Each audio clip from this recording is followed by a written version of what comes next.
Hello and welcome to 5-Minute Math. Today we are looking at the 6th grade concept of inequalities and specifically how we can represent them on a number line, and we'll do it in 5 minutes or less.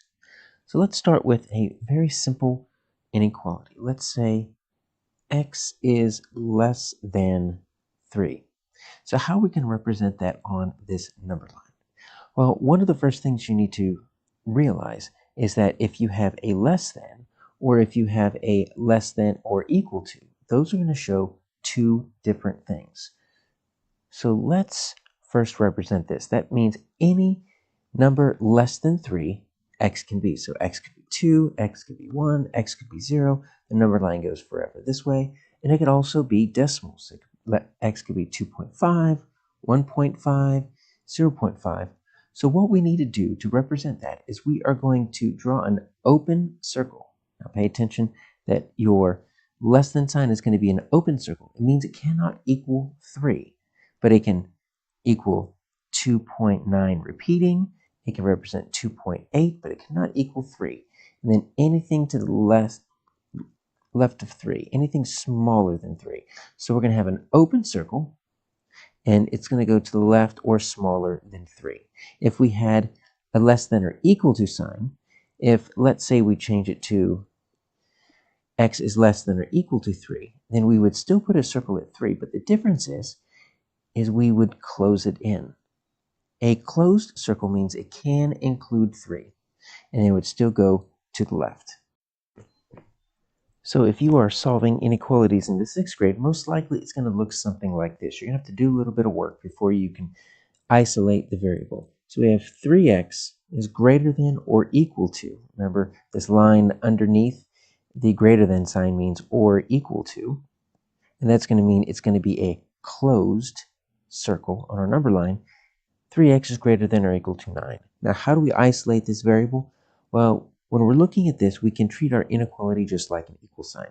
If we were looking at something like this, 3x equals 9. Most of us are familiar with this. We know that we can use the division rule of equality. We can divide both sides of our equation by 3, and that's going to cancel those 3's out, and so it's going to x equals 9 over 3, or x is going to equal 3. Well, you can treat inequalities the exact same way. So we're going to divide both sides of the inequality by 3. That's going to cancel out. So we're going to rewrite it over here. X is greater than or equal to 3.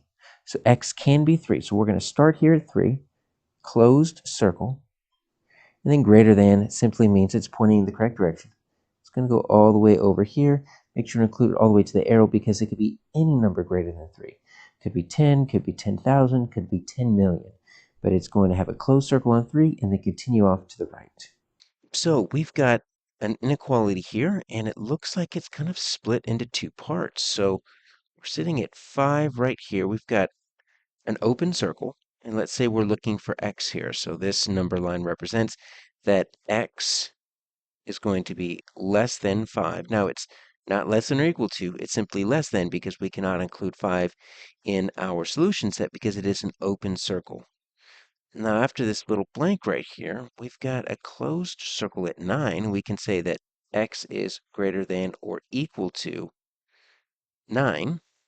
And so any value that is less than 5, right? So we can take a 1, we could take a negative 10 off the number line here, and that would be good because it's less than 5. Or we can take something like 11, or we can take something way off like 1,492. Any of those work because they're also going to be in the solution set because they're greater than or equal to 9. Now, how can we represent this with one large inequality? Well, what we typically do is we'll just kind of take this and we'll flip it, right? So notice that the opening of the inequality is towards the 5. So we're going to flip that. We're going to put the 5 over here, keep the opening towards that. And then it still reads the same thing. We just flipped everything. And then I can say, well, this x is the same as this x. So then we're going to read it like this. So you can kind of get it in one big inequality where 5 is greater than x, which is the same as x is less than 5. And then x is also greater than or equal to 9.